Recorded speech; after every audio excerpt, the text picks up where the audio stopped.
সম্প্রতি দুর্ঘটনার পরেও শিক্ষা নেয়নি সংস্কৃতির শহর বালুরঘাট। রীতিমতো পুলিশ প্রশাসনকে বুড়ো আঙুল দেখিয়ে মৃত্যুকে ভয় না করে আবারও দেদারে চলছে রীতিমতো ফটোশুট। সম্প্রতি কিছু মাস আগে ড্যামে নেমে প্রাণ হারায় এক স্কুল পড়ুয়া। নড়ে চড়ে বসেছিল প্রশাসন, লাগানো হয় বিপজ্জনক পোস্টার, রীতিমতো বন্ধ করে দেওয়া হয় ড্যামে নামা। তবে হাতে গোনা কিছুদিন বন্ধ থাকলেও আবারও আমাদের ক্যামেরায় ধরা পড়ল আত্রাই ড্যামে উঠতে চলেছে ঝুঁকিপূর্ণভাবে ফটোশুট। পুলিশি নিষেধাজ্ঞা জারি থাকলেও বুড়ো আঙুল দেখিয়ে চলছে ফটোশুট। দক্ষিণ দিনাজপুর জেলায় নির্মাণ হয়েছে আয়ত্রী নদীর বুকে নয়া আয়ত্রী ড্যাম। প্রসঙ্গত, জানুয়ারি মাসের 31শে জানুয়ারি দক্ষিণ দিনাজপুর জেলায় জেলা সফরে রাজ্যের মুখ্যমন্ত্রী মমতা বন্দ্যোপাধ্যায় শুভ উদ্বোধন করেন এই ড্যামের।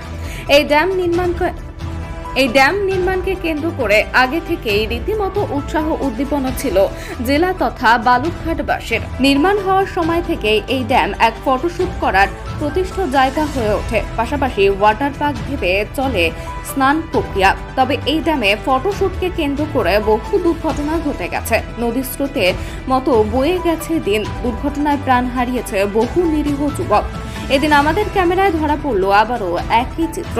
যে কোনো সময় আবারও ঘটে যাবে দুর্ঘটনা। ড্যামের উপর কার্যত চলছে আবারও ফটোশুট।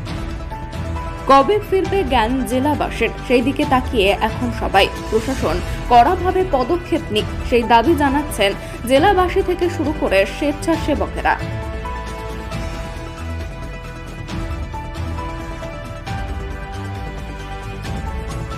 উদ্বেগের এবং চিন্তার, কেননা প্রশাসন থেকে, সাধারণ প্রশাসন, পুলিশ প্রশাসন থেকে এর আগেও মাইকিং করা হয়েছে, ওখানে সচেতনতা দেওয়া হয়েছে, কিন্তু তা সত্ত্বেও এরকম ঘটনা ঘটছে। এই ছোটো চেক ড্যামের উপরে উঠে সেলফি তোলা, এর আগে প্রাণহানিও হয়েছে। তা আমরা ভীষণ এটা নিয়ে চিন্তিত। আমরা নিজেরাও এটা নিয়ে আরও সচেতনতার বার্তা দেওয়ার চেষ্টা করছি এবং প্রশাসনের কাছেও আমাদের অনুরোধ যে এই বিষয়টা দেখা হোক, বারবার মাইকিং এবং সচেতনতা অভিযান করা হোক, কেননা প্রাণঘাতী যে কোনো সময় ঘটতে। তাহলে এই চেক ড্যাম নিয়ে আমাদের প্রথমে আমরা দৃষ্টি আকর্ষণ করেছিলাম, কারণ ড্যাম দিলে নদীর ক্ষতি হয়, সেটা অন্য একটা আঙ্গিক। কিন্তু এই যে মানুষ বা তরুণ প্রজন্মের প্রতিনিধিরা তারা গিয়ে সেলফি তুলছে, নিরাপত্তার অভাব দেখা যাচ্ছে সেখানে, এই বিষয়টা নিয়ে আরও বেশি মানুষ সচেতন হোক, তরুণ প্রজন্ম সচেতন হোক।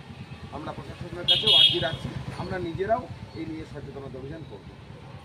আপনার নাম? তুহিন শুভ্র মণ্ডল, সম্পাদক, দিশারি সংকল্প।